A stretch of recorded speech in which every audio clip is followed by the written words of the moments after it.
You take like the femme fatale and like this movie proposes, and everybody that I like, everything, every breakdown review coverage on this, nobody said anything. They're like, this flips the femme fatale on its head. It's like, no, it doesn't. No, it absolutely doesn't.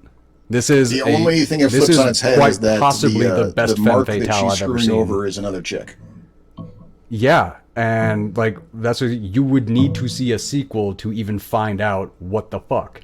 Like Yeah. this movie actually it tells a story, but it does not give an answer, and I kind of The appreciate that. one clue in they give us, the one clue in they give us is the fact that Corky bought a new truck at the end of the movie, which Right, the means getaway car. Corky's the one who has the money. Right, So if Violet was planning on screwing Corky over and taking the money for herself, she at least hasn't done it yet. and right, yes. So that's why I say Corky is the one who actually reigns supreme in this story of loyalty, of love, of dedication, honor, all this stuff. Not Violet was never tested. No. She never had the opportunity to take from That Corky. it, yeah. I think that means a lot to the From story. from beginning to end, Corky is the true protagonist of this story, and it kind of plays off of like the usual like the hero gets the girl thing. Hmm. Like maybe she got the girl if Violet doesn't screw her over in the future after the movie's over, Right. but we don't know 100% sure if that's going to happen or not. But we Right. do know at the very least when as the dust is settling, Corky's got the money, Corky's got the girl at least for now, and Right. she deserved both. I'll give you that. I'll like yeah, Corky deserved everything that she got. I mean, kind of. I mean, she was criminal and she, she's just stole. I mean, there's no good guy in this movie. Like No. not a single character in this movie is a good guy. Like not one character. Who's the antagonist and who's the protagonist in this movie? Well, I said before that clearly, even though she is an imperfect protagonist, Corky is the protagonist of the movie. Even though there is a good Is she like or is she the 15 tool? minutes there where she's not even in the movie. Yeah, like that's. I don't think she's the protagonist. I think she's the catalyst. Oh, and you think this is all Violet's movie? I don't know if it. I or Joe, or Joey, or Caesar. Like, because Caesar is not a good dude. However, he is set up and he is completely set to be the victim.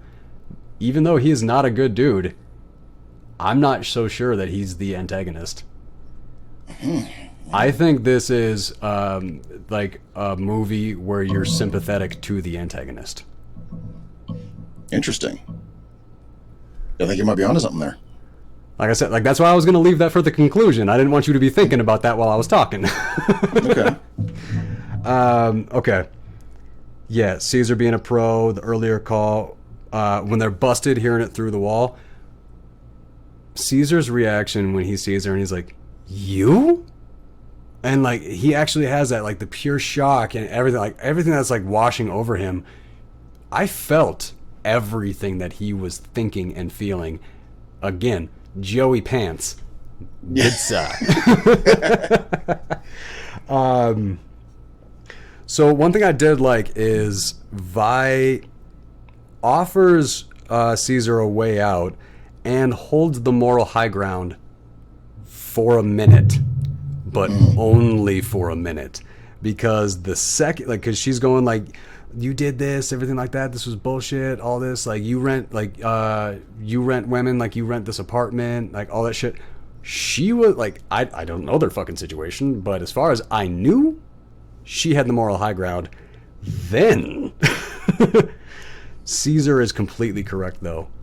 They painted him into a corner, and there was no way that he was going to survive. He had to do literally every single thing that he did, or he was going to die. So Violet had the moral high ground there until she was like, and he's like, and she's like, "You shot Gino." He's like, "Yeah, but you fucking made me." And she's like, "Oh, bullshit." It's like, no. No, Yeah. you were honest. You were an honest character. You were rolling with the moral high ground. You were growing shit. You should have owned that, and I would have liked your character a little more. But she twists that around, and I didn't enjoy that. I didn't enjoy that aspect as much, but I did understand it. She's trying to fire Caesar up. I get it. Right. Yeah. But Vi is an absolute pro for manipulating everything from the bathroom, coming up with the car accident, doing everything like that. Like exactly what you said. It insinuates that Vi is a much more sadistic and serious character to be taken seriously than I feel like this really gave her. Right. Yeah. Okay. Now the massive importance of the. Oh yeah. Okay. The second tours. So now when he goes to grab the clippers and he comes back and he shows Violet, you remember these? That wasn't part of the original script. They put that in there because Violet thought that it was over the top, or because Jennifer Tilly thought it was over the top to have it earlier in the movie. So when he comes back with them, he's like, "Remember these?" and everything like that. And then again, Violet doesn't get tested. Corky does. Right. Because it's not Corky's finger. So we never get to see Violet's loyalty tested.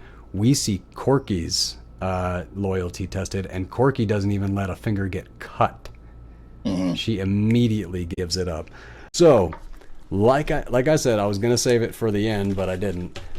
I don't know who the protagonist and the antagonist of this film is. I actually kind of think that this is a film that, much like 2001 A Space Odyssey, broke traditional storytelling format and nobody noticed. Yeah, you might be right. There isn't any. It's kind of more. I guess, yeah, in a way, it's more like four antagonists colliding with each other. Yeah, I'd go much more with that. Caesar, Corky, Violet, and Johnny, all just kaboom. Hey, shit, you could throw Gino and Mickey in there too. See, I think Gino and Mickey really were just like the bystanders of this, because if the helpless victims, because the story happened to them. They didn't really have anything to do with it. Exactly, yeah.